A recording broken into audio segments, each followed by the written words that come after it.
Hello, it's Friday. We've made it to the end of the week again, and it's assembly time. So we're going to talk a little bit more for the final time, this time about friendship and being a good friend. I'm going to tell you a little bit of a story in our assembly today, and we're going to see how it applies to you. So when you listen to the story that I'm going to read you, I want you to think about who the really good friend was in the story. So we talked about these people on Wednesday, and we talked about the global goals.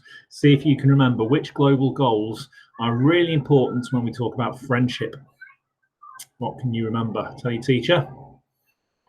Okay, I think we've got these three. Good health and well-being, because if we've got good friends, it helps us to be mentally well, emotionally well, in our heads and in our hearts.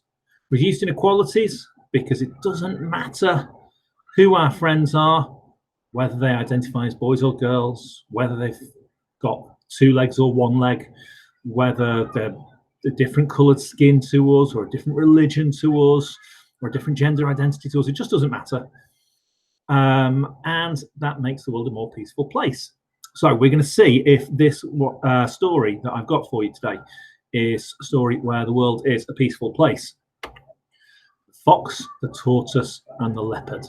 Okay, it was rather unusual for fox and tortoise to be such good friends because they were so different. Fox was clever and quick, but tortoise was heavy and slow. However, they loved being together, they laughed a lot, and their differences didn't seem to matter at all. One evening, when they were sitting and chatting by the riverside, handsome and dangerous Leopard leapt out of the bushes. Fox saw him immediately and jumped away from Leopard's sharp claws.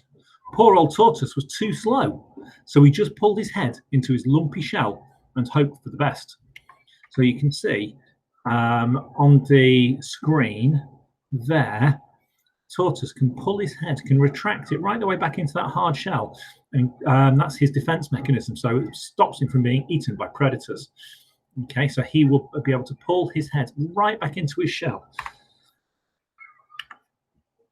And there we go. So he pulled his head into his lumpy shell, hoped for the best.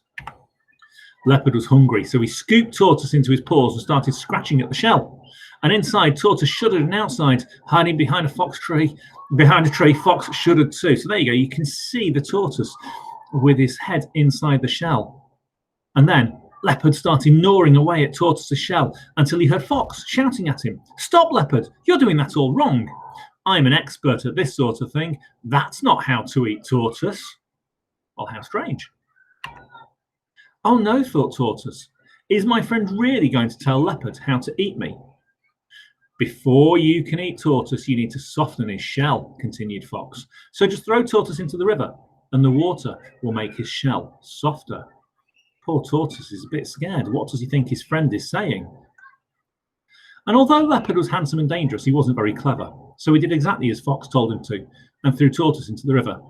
And as soon as Tortoise hit the bottom, he stretched out his little legs, poked his head out, and sneaked away along the riverbed. How long should I wait? Leopard asked Fox as he noticed the sun was starting to set. Until dark, Fox replied. The darker, the better. So Leopard waited till midnight, getting hungrier and angrier, and eventually he realized that he'd been tricked and he never would have his tortoise dinner. So what happened to Fox and Tortoise? Well, they lived happily ever after and are still good friends today. They often talk about how the leopard was tricked. So here's the question. Did Fox really want to eat the tortoise? And Fox actually wanted to be his friend. And it's important to help our friends. So have a think of a time when you have helped a friend. Okay? Now, it might be that you can look in class and say, that person is my friend, or that person is my friend.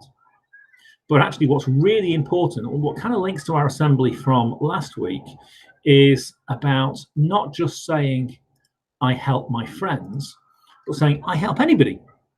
Because we talked last week about those things that made a good friend, about showing an interest, about playing with them, having a lovely time together, and about being kind. And they're not things that we just do with certain people that we call our friends. They're things that are really important that we do with absolutely everybody. Okay? So you might have a really good group of friends who you play with, who you spend loads and loads of time with, but you can be friendly to anybody. You can be kind to anybody. You can show an interest in anybody. Okay, you don't have to be their best friend. Just like when I see you guys on the playground in the morning, I'll ask you how your weekend was or if you're okay. It's not because I'm your best friend. You're not going to invite me around to your house for tea or invite me to your birthday party. But it's because I'm being friendly towards you, and just like you're friendly towards me as well. Okay, so that's what we're looking for today. See if you can be a friendly person to somebody else at school, and maybe not just somebody else, but maybe lots of people.